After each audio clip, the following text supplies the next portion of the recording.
People, Deluded, I'm back again. Now, in relation to this coronavirus, COVID-19 specifically, and how it's impacting the world, we don't know. Obviously, we know sadly people are losing lives, people are fighting for their health. We know economies all over the world are suffering because people are still spending. Obviously, we still need to buy water and food, but you know, in terms of leisure and the many services you actually don't need as a human, they're not available. So there's a loss of jobs, there's a loss of income. This has a knock-on effect. Football mirrors society, society mirrors football. Footballers are not in a bubble, and neither are the teams, no matter how much money they have. Now, I'm not saying Arsenal are trying to take advantage of a worldwide epidemic. I'm really not saying anything like that. But looking at it, people, you are seeing a lot of reports that we are in trouble financially before this, regardless of cash reserves. And due to this, we have issues. Executives have taken pay cuts.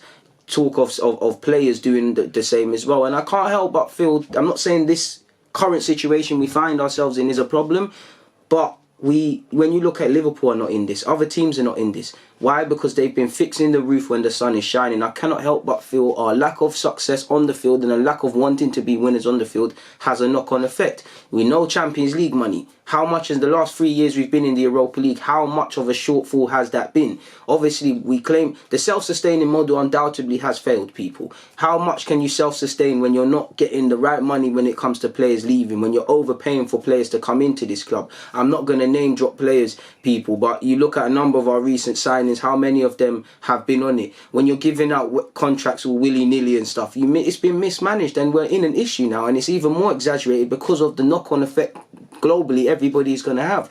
We're not here by mistake. We're here because of years of failing. That's why we're begging players to do these things. And I can't help but feel, as much as I love Arsenal, there's other motives to this. I do think we want to help people and stuff, but we're using this potentially because obviously all businesses have to make cuts, and Arsenal have to make direct cuts as a result of this. But we're using this as an opportunity to kind of right the wrongs, to try and make up for this sort of mismanagement of wages and things like that. Because if you just go on goal.com and you look at the statistics, people, I've quickly just put some stuff together. Obviously, last December we announced that we are operating a loss of 27.1 million, $34 million for the year 2018 to 19. It was the first time the club had posted a loss since 2002, and that obviously a knock-on effect was our wage bill, which is 230 million, which is obviously going to be exaggerated even more because there's no bums on seats. Do you get it, people? We're here because of mismanagement. What you do off the field to impact on the field has a direct result. Failing on the field has a direct result. Of course, we're Arsenal, we're still marketable.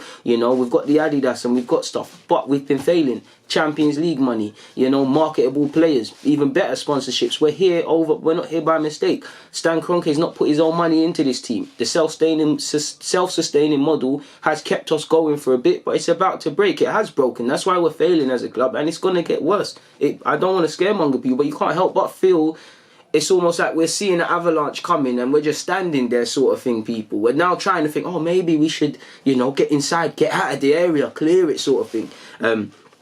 But again, I'm no financial expert, but it is a bit crazy, people. Like, the whole point of moving to the Emirates was to get out of this. Like you saw, people, 3 years of Europa League as a result of failing on the field is directing us. Our run to the 2019 final generated 34 million in earnings.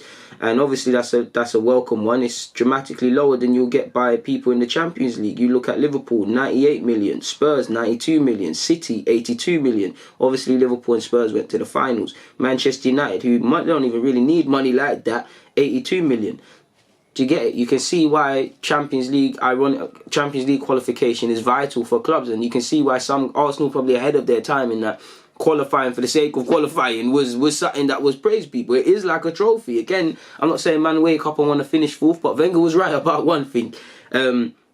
Like you can see, the importance, and it's exaggerated even more when you look at Inter Milan. They didn't get out of the group stages. They made 48 million. We had to get to the final to make 34 million. So how much, on top of the impact of Corona now, how much are we going to be impacted because we didn't, you know, we're out of the Europa League now at a silly stage? How much is that? We face the prospect of not only not being a top six, finishing the top six positions, we could finish as low as where we are currently, forgive me if I'm wrong, 9th. How much is that going to impact? Now, we all know the shares of the TV rights and things, and Arsenal, we'll get onto it, does have cash reserves, but it does paint a blank picture, people.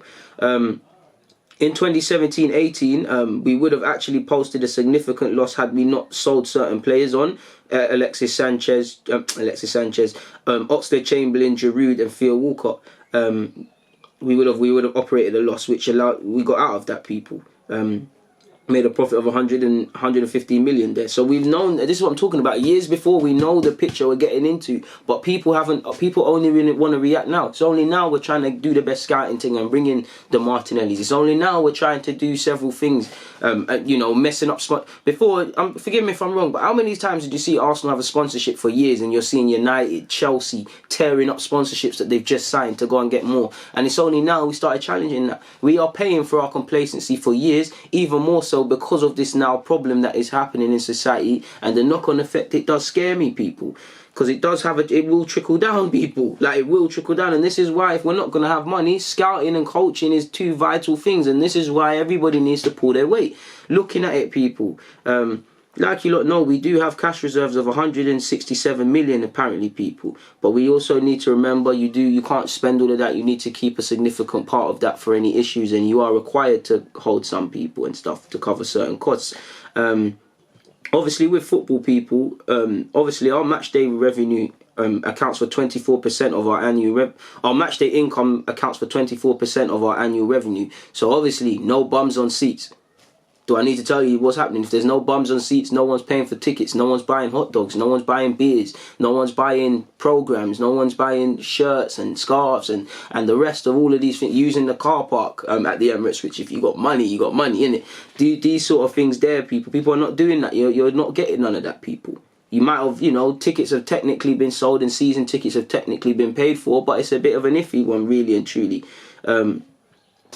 Obviously, if Arsenal have to stage games behind closed doors, we'll have to refund people, and we stand to have to refund 2 million worth people. So it is a very bleak picture, people.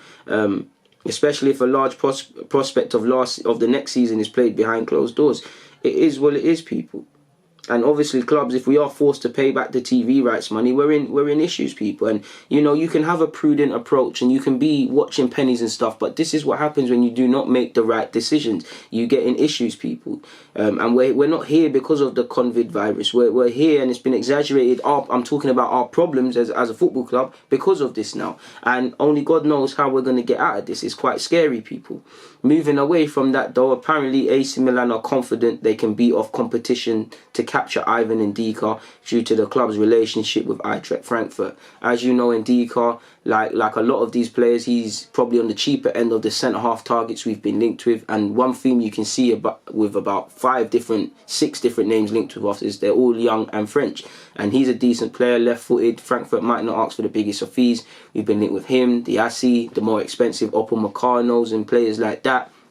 So we'll have to see.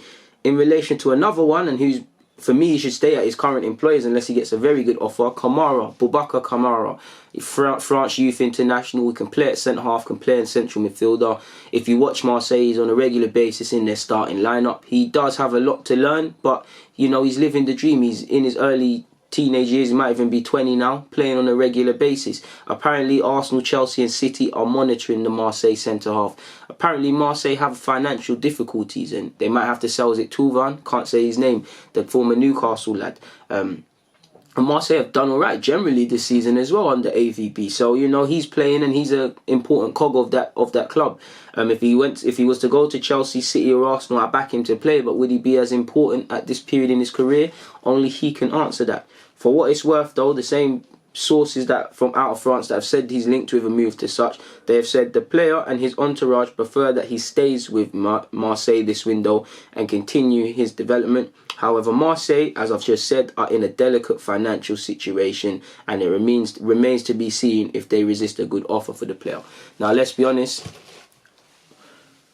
Probably anything from 30 to 50 million. I think they'd have to do it. I think they definitely would do it at 50. I think they'd have to do it at 30. I think if you could give them, similar to Saliba, 30 million and say keep him for the season, they'll bite your hands off for that. And, Chelsea need a centre-half, so they might not bulk with that. You could say City need a centre-half. They might have different plans for him and say, no, we need you now. Arsenal need a centre-half and, we might put the money down and do it because we've done it with Saliba, but would it be the wisest? I don't know, and I can't answer that for you guys. But in relation to what I can answer and what I have, I've got nothing more to add, and I've done quite a couple of vids now. Quite tired. Time to get something to eat. For now, people, it's always a pleasure. Deluded.